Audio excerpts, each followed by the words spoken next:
Hello guys, তো আজকে আমি আমার ফেভারিট সাবজেক্ট পেডিয়াট্রিক সেটার একটা চ্যাপ্টার পড়াবো। ঠিক আছে, তো আজকে আমরা যেটা পড়াচ্ছি সেটা হচ্ছে হাইপারট্রফিক পাইলোরিক স্টেনোসিস। তো হাইপারট্রফিক পাইলোরিক স্টেনোসিস কি?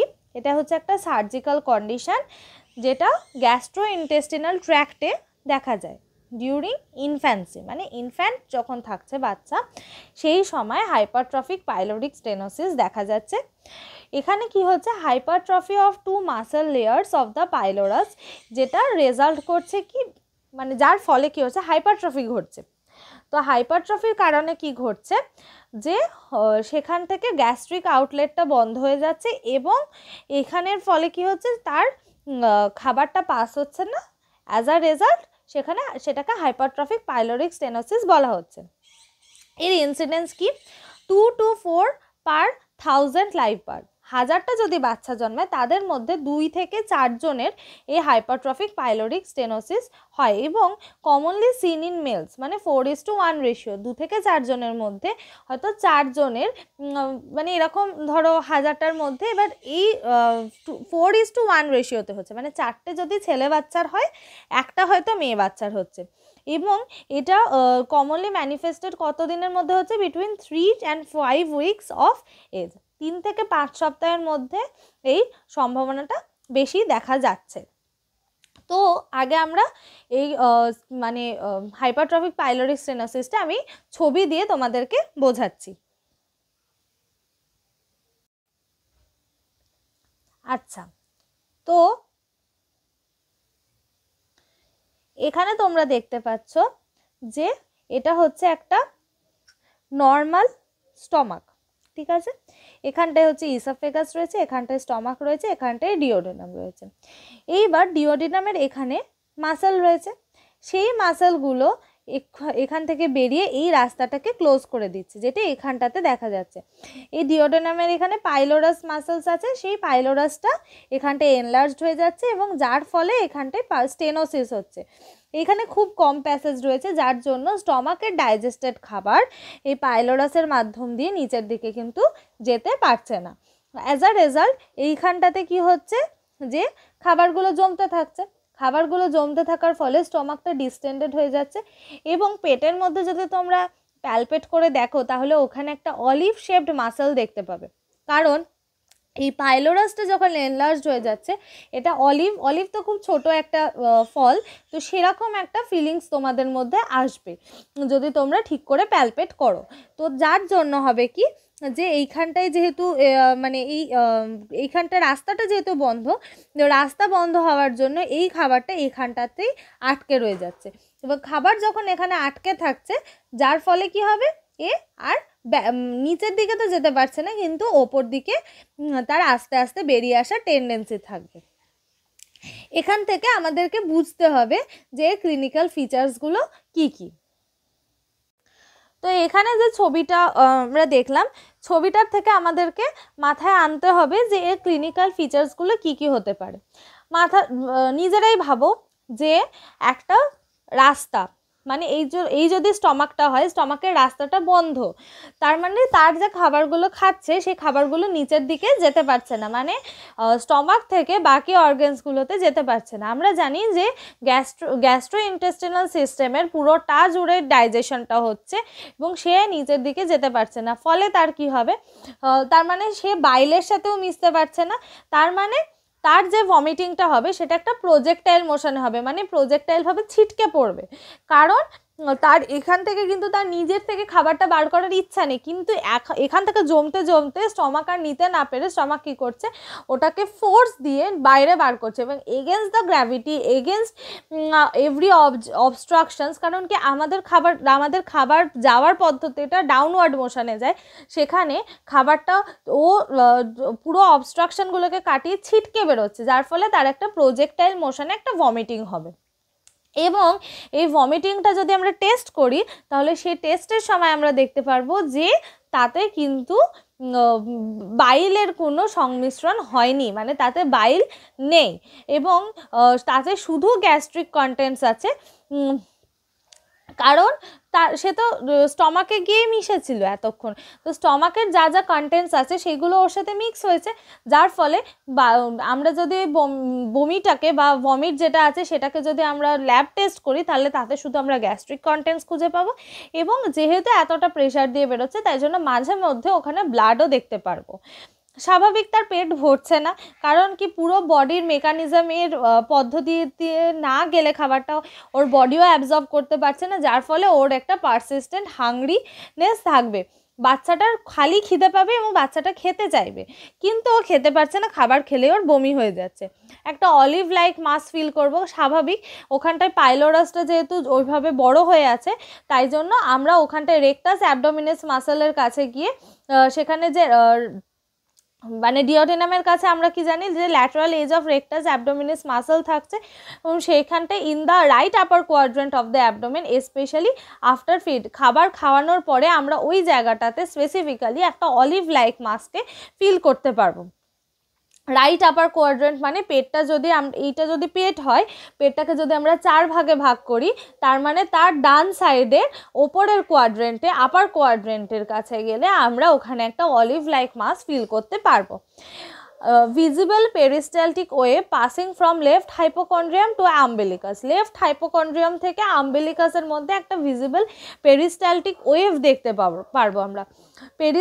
Persistent and recurrent vomiting leading to dehydration, persistent এবং রিকারেন্ট ভমিটিং হবে যেটার ফলে ডিহাইড্রেশন হবে, আর হাইপোক্লোরেমিক অ্যালকালোসিস দেখা যাবে, হাইপোক্লোরেমিক অ্যালকালোসিস আমরা দেখতে পাবো।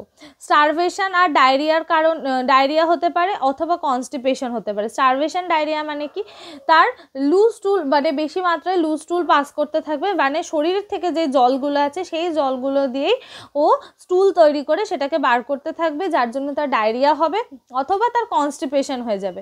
এবং স্বাভাবিক যেহেতু তার খাবারটা খাচ্ছে কিন্তু শরীরে যাচ্ছে না বা শরীরের সাথে মিশছে না, যার ফলে তার কি ম্যালনিউট্রিশন দেখা যাবে এবং তার পুয়ার ওয়েট গেইন হবে। এছাড়া তার মধ্যে একটা ইরিটেবিলিটি থাকবে, সে সবসময় বাচ্চাটা ইরিটেটেড হয়ে যাবে এবং জন্ডিস দেখা যেতে পারে। ডায়াগনোসিস কি, আমরা হিস্ট্রি নেব প্রথমেই বাচ্চার, যে কোনো ডায়াগনোসিসের ক্ষেত্রে প্রথম হিস্ট্রি টেকিং ফিজিক্যাল এক্সামিনেশন লিখবে, এটা নাম্বার ক্যারি করে।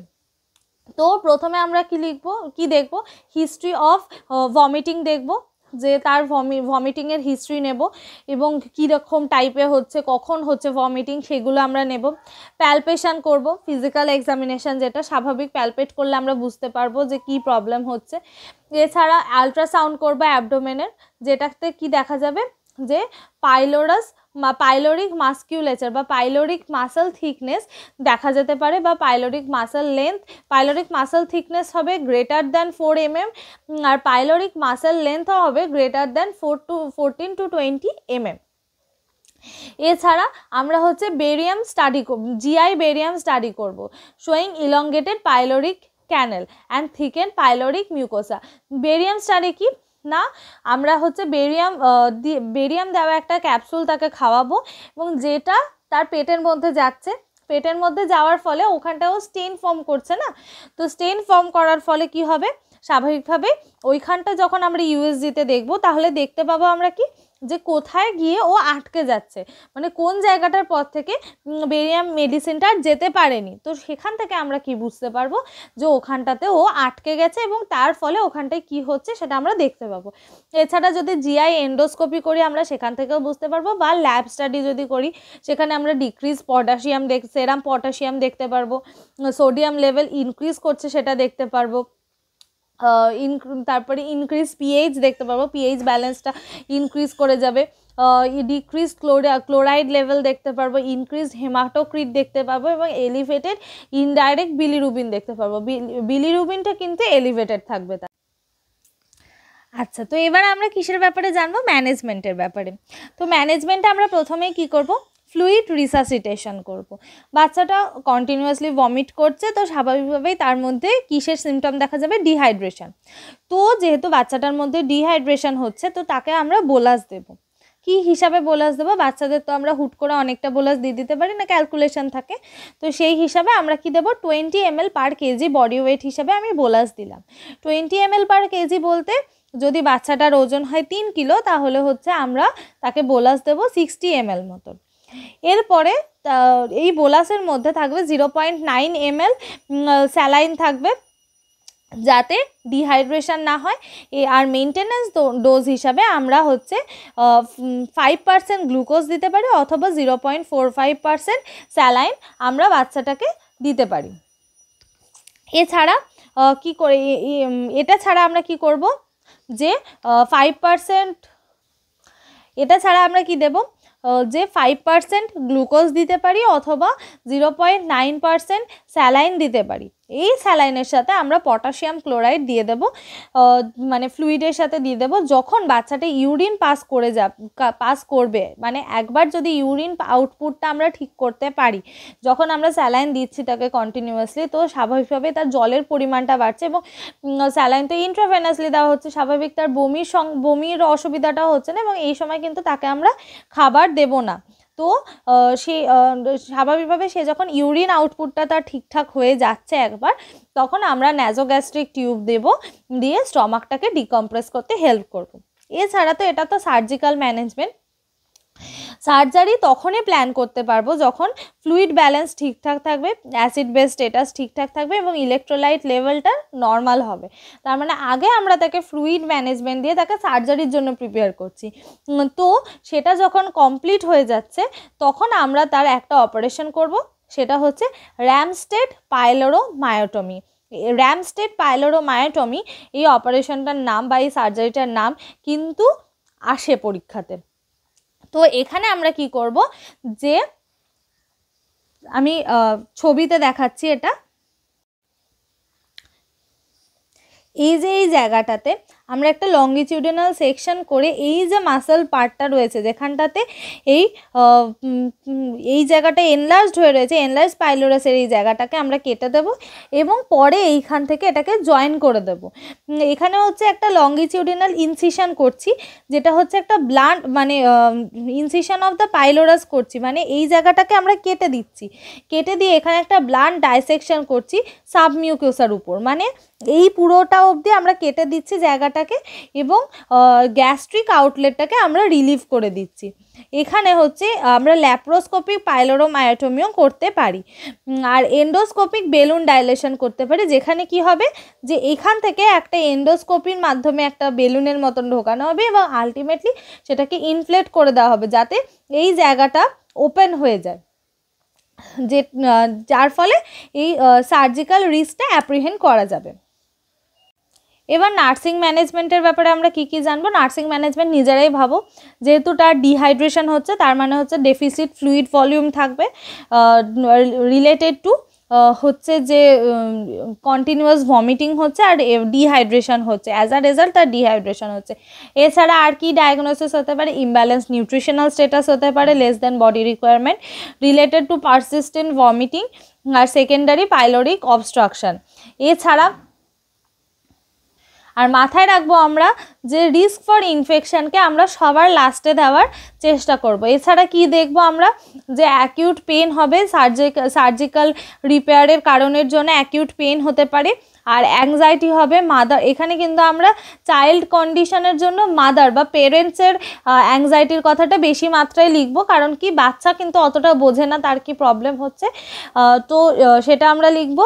আর ডেফিসিট নলেজ লিখবো, আর তারপরে লাস্টে আমরা লিখবো risk for infection related to surgical intervention.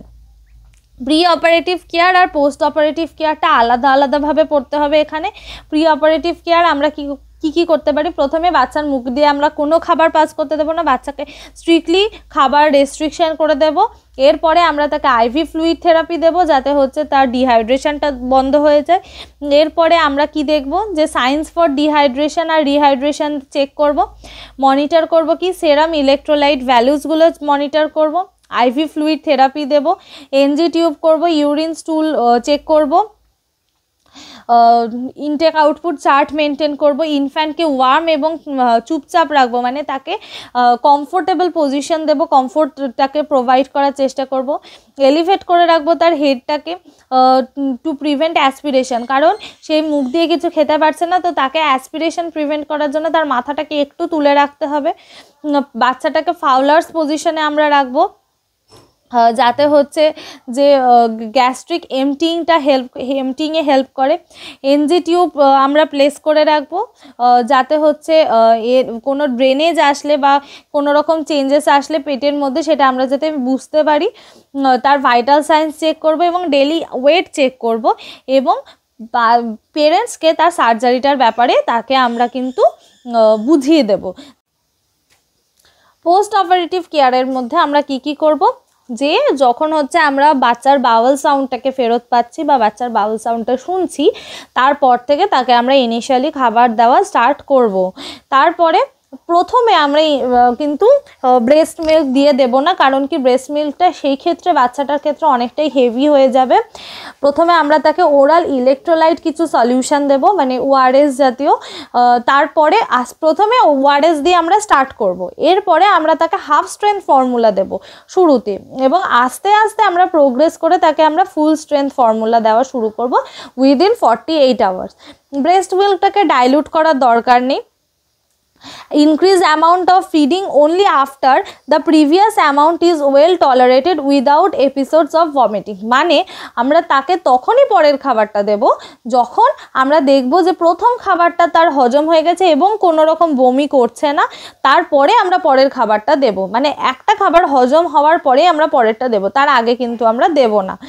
Continuously আমরা তাকে আইভি ফ্লুইড থেরাপি দেব, sufficient IV fluid therapy continuously দিতে থাকতে হবে, এবং সাফিসিয়েন্ট অ্যামাউন্ট অফ ফিড যখন সে নিতে শুরু করবে, এবং শুধু খেলেই হবে না, এবং সেটাকে সে বার করছে না, মানে বমি করে বার করছে না, ততক্ষণ পর্যন্ত আমরা তাকে আইভি ফ্লুইড থেরাপি দেবো। তারপরে যখন আমরা দেখবো যে সে খাবার খেতে পারছে এবং খাবারটা সে ভমিট করে বার করছে না, তখন কিন্তু আমরা তার আইভি ফ্লুইড থেরাপিটাকে স্টপ করে দেব। এরপরে ভাইটাল সাইন্স আমরা চেক করব, কোনো রেসপিরেটরি প্রবলেমস আছে কিনা সেটা দেখব, ডিহাইড্রেশনের কোনো সাইন্স আছে কিনা চেক করব, সার্জিক্যাল ইনসিশনের সাইটে কোনো রেডনেস সোয়েলিং আছে কিনা দেখব, কোনো ড্রেনেজ আসছে কিনা সেটা দেখব।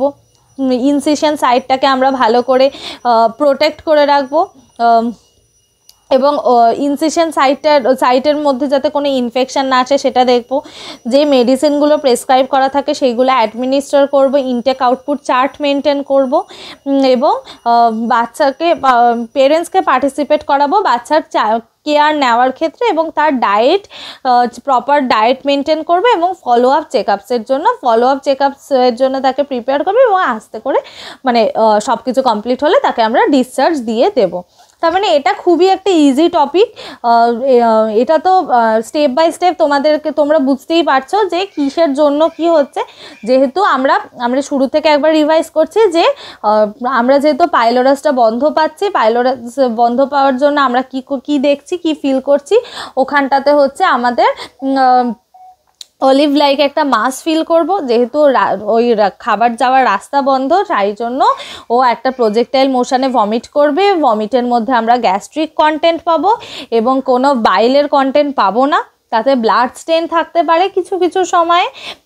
যেহেতু সে কন্টিনিউয়াসলি ভমিট করছে, তাই জন্য আমরা হচ্ছে যে তার মধ্যে সাইন্স অফ ডিহাইড্রেশন পাবো, তার মধ্যে ডায়রিয়া হতে পারে, স্টারভেশন ডায়রিয়া হতে পারে, বা হচ্ছে কনস্টিপেশন হতে পারে, তার ফ্লুইড ইলেকট্রোলাইট ব্যালেন্স ডিস্টার্ব থাকবে, তার পিএইচ লেভেল ডিস্টার্ব থাকবে। তাকে আমরা ম্যানেজমেন্টে প্রথমেই তাকে আমরা ফ্লুইড দেব। ফ্লুইডটা তো আমরা বললাম যে 0.20 ml পার কেজি বডি ওয়েট হিসাবে আমরা তাকে ফ্লুইড দেব, এবং এরপরে তার সার্জারি হচ্ছে র্যামস্টেড পাইলোরোমায়োটমি বা ল্যাপ্রোস্কোপিক পাইলোরোমায়োটমিও করতে পারি আমরা। আর নার্সিং ইন্টারভেনশনে প্রথমে হচ্ছে আমরা বাচ্চাকে মুখে কিছু খেতে দেব না, তারপরে আইভি ফ্লুইড থেরাপি দেব, বাচ্চাকে সাইন্স অফ ডিহাইড্রেশন আর রিহাইড্রেশন চেক করব। যখন হচ্ছে তার মানে ইনটেক আউটপুট চার্ট মেনটেন করব, তাকে আইভি ফ্লুইড থেরাপি দেওয়ার পরে এটা দেখব যে সে ইউরিন পাস করছে কিনা, তাকে প্রপার ফাউলার্স পজিশন দেব। প্রপার ফাউলার্স পজিশন দেব, আর এনজি টিউব ফিডিং দেব, ভাইটাল সাইন্স মনিটর করব এবং তার ডেলি ওয়েট চেক করব। আর পোস্ট অপারেটিভ কেয়ারে যখন হচ্ছে যে আমরা দেখব যে তার বাওয়েল সাউন্ড রিটার্ন করেছে বা বাওয়েল সাউন্ড আমরা শুনতে পাচ্ছি, তারপরে তাকে আমরা হচ্ছে ফিড দেব এবং ইনিশিয়ালি হচ্ছে আমরা ওআরএস সলিউশন দেব, আর এরপরে হাফ স্ট্রেংথ ফর্মুলা ফিট করাবো, তারপরে ফুল স্ট্রেংথ ফর্মুলা ফিট করাবো। আমাদের ব্রেস্ট মিল্ক ডাইলিউট করার প্রয়োজন নেই। যখন সে একটা খাবারকে কমপ্লিটলি নিজের মধ্যে ইনটেক করতে পারছে, কোনো রকম ভমিটিংয়ের সাইন্স আসছে না, তারপরে আমরা তাকে পরের খাবার দেব এবং তার মধ্যে তার যে সার্জিক্যাল ইনসিশনে কোনো রেডনেস আছে কিনা, সোয়েলিং আছে কিনা সেগুলো চেক করব এবং তাকে তার ওই জায়গাটা ইনফেকশনের থেকে প্রিভেন্ট করব।